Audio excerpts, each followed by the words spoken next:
Cable TV operators അസോസിയേഷന്റെ ആഭിമുഖ്യത്തിലുള്ള NH Anwar trust നൽകിവരുന്ന 6ാമത് മാധ്യമ പുരസ്കാരങ്ങൾ പ്രഖ്യാപിച്ചു. മാധ്യമരംഗത്തെ സമഗ്ര സംഭാവനയ്ക്കുള്ള പുരസ്കാരത്തിന് മുതിർന്ന മാധ്യമപ്രവർത്തകനും ഏഷ്യാനെറ്റ് ന്യൂസ് ചീഫ് എഡിറ്ററുമായ MG രാധാകൃഷ്ണൻ അർഹനായി. വിവിധ മാധ്യമപ്രവർത്തകർക്കുള്ള പുരസ്കാരങ്ങളും പ്രഖ്യാപിച്ചു. പത്രദൃശ്യ മാധ്യമ പ്രവർത്തന രംഗത്തെ പതിറ്റാണ്ടുകൾ നീണ്ട തനിമയാർന്നതും നിലപാടുകൾ ഉറച്ചതുമായ മാധ്യമ പ്രവർത്തനത്തിന്റെയും സാരഥ്യത്തിന്റെയും മികവുകളുടെ അടിസ്ഥാനത്തിലാണ് സിഒയുടെ ആഭിമുഖ്യത്തിലുള്ള NH അൻവർ ട്രസ്റ്റ് ടെലിവിഷൻ മാധ്യമ രംഗത്തെ സമഗ്ര സംഭാവനയ്ക്കുള്ള പുരസ്കാരത്തിന് മുതിർന്ന മാധ്യമ പ്രവർത്തകനും ഏഷ്യാനെറ്റ് ന്യൂസ് മുൻ ചീഫ് എഡിറ്ററുമായ MG രാധാകൃഷ്ണനെ തെരഞ്ഞെടുത്തത്. 25,000 രൂപയും ശില്പവും ഫലകവുമാണ് പുരസ്കാരം. സാറ്റലൈറ്റ് ചാനലുകളിലെ മികച്ച ന്യൂസ് സ്റ്റോറിക്കുള്ള പുരസ്കാരം Asianet news chief reporter Shravan കൃഷ്ണയ്ക്കാണ്.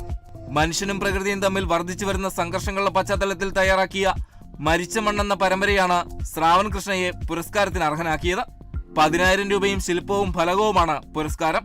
ഇതേ വിഭാഗത്തിൽ ഏഷ്യാനെറ്റ് ന്യൂസിലെ ചീഫ് റിപ്പോർട്ടർ സുഹൈൽ അഹമ്മദ് തയ്യാറാക്കിയ കാട് മുടിക്കുന്ന കൊന്ന എന്ന പരമ്പര പ്രത്യേക ജൂറി പരാമർശം നേടി. കേബിൾ TV ചാനലുകൾക്കുള്ള അവാർഡുകളിൽ മികച്ച റിപ്പോർട്ടർക്കുള്ള പുരസ്കാരം ദൃശ്യ ന്യൂസിലെ ജോജു ജോസഫ് തയ്യാറാക്കിയ ജീവിത നൂൽപാലത്തിലൂടെ എന്ന റിപ്പോർട്ടിനാണ്. മികച്ച വിഷ്വൽ എഡിറ്റർക്കുള്ള പുരസ്കാരത്തിന് വയനാട് വിഷൻ ചാനലിലെ പ്രശോഭ് ജയകുമാർ അർഹനായി.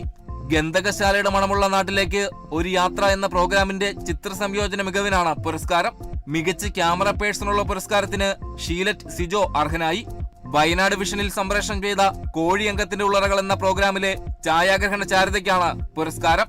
മാധ്യമപ്രവർത്തകരായ MS ബനേഷ്, കൃഷ്ണദാസ് പുലാപ്പറ്റ, NE ഹരികുമാർ എന്നിവരടങ്ങിയ ജൂറിയാണ് പുരസ്കാര ജേതാക്കളെ നിർണയിച്ചത്. പുരസ്കാരങ്ങൾ മെയ് 7 വൈകിട്ട് 3 മണിക്ക് എറണാകുളം ടൗൺ ഹാളിൽ നടക്കുന്ന NH അൻവർ അനുസ്മരണ പരിപാടിയിൽ പ്രശസ്ത സാഹിത്യകാരൻ NS മാധവൻ വിതരണം ചെയ്യും. COA general secretary Suresh PB, NH Anwar trust chairman advocate SK Abdulla, managing trustee Vijayakrishnan K എന്നിവർ വാർത്താക്കുറിപ്പിലാണ് പുരസ്കാരങ്ങൾ പ്രഖ്യാപിച്ചത്. Kerala vision news, Kochi.